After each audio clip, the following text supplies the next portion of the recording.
Hello everybody, thanks for tuning in. This video is called Do Your Homework. I'm going to list a series of things that people need to do some research on. Edgar Fouché and the TR3b astrolocust. Quasi-crystals. Plasma force field. Research it. Bob Lazar.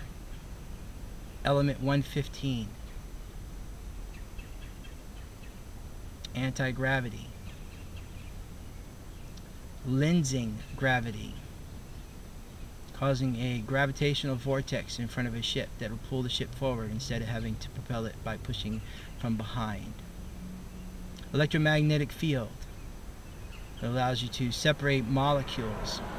Oxygen is a series of molecules, so even though we don't see it, there are thousands of pounds of pressure, psi, from oxygen that is in our atmosphere being held onto the surface of the planet by gravity and the upper atmosphere.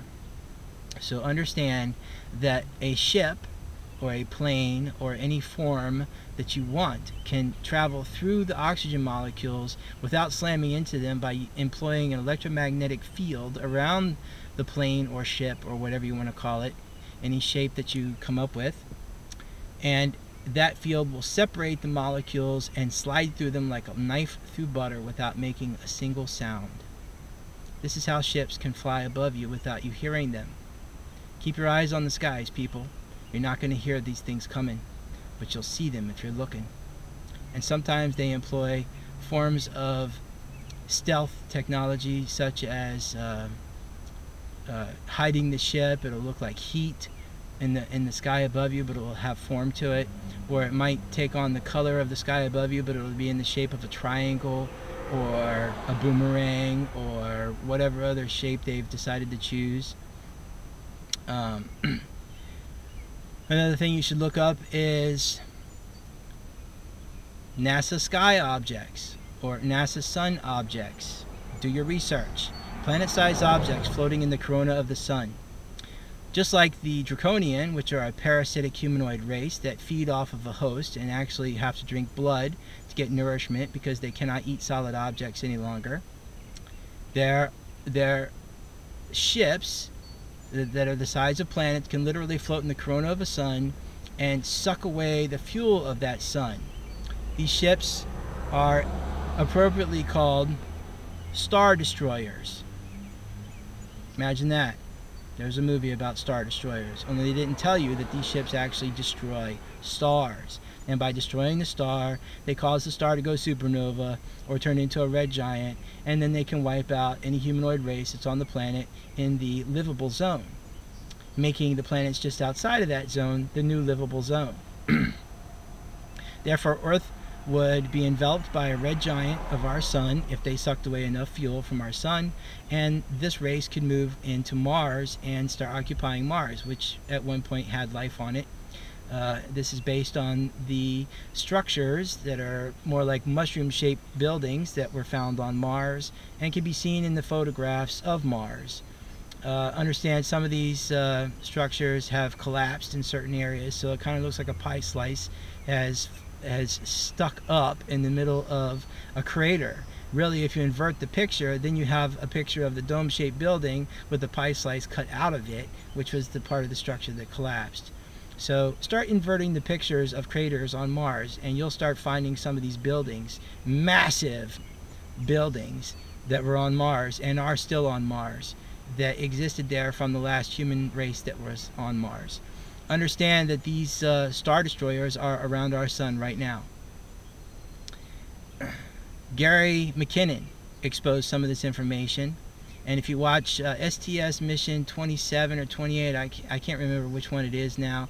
It's the one about the deployment of the ion collector, or it was some sort of a satellite system that was draping a tether. That's it, the tether incident. It was going to drape this tether into the upper ionosphere and collect electricity for the U.S. space station. and the tether somehow got blown apart or disconnected and drifted off into space, and then you see all these unidentified objects flying in from nowhere. Of course, they're lensing in from another place, so it appears like they just appear out of nowhere because they shoot in so fast, or they were literally uncloaking in order to get a better look at the tether as it drifted away from the space shuttle. So look up the tether incident and understand that these ships, the planet-sized ships floating around the corona of our star, the sun, are all connected. That this is a race that's actually stealing the fuel from our sun, because they want to turn our sun into a red giant, because they enjoy the radiation and the light that comes from a red giant better than a yellow star. So enjoy the sunlight while you can. I'm not telling you to panic. I'm telling you that we need to get the government on the ball to shut down these intelligence agencies so that we can have the technology and actually start defending our own star. There's a battle going on in space right now by the races that are trying to help protect our star. Now, they don't believe in killing, so they're not killing the races that are stealing the fuel from our sun. However, they are trying to cause them damage, to slow them down until we get space worthy and get up there and start defending our own star. There is a Star Wars going on, but it's not like what we thought. It's an actual Star Wars. And this is connected to the starlight meditation, the sun gazing, or the candlelight meditation.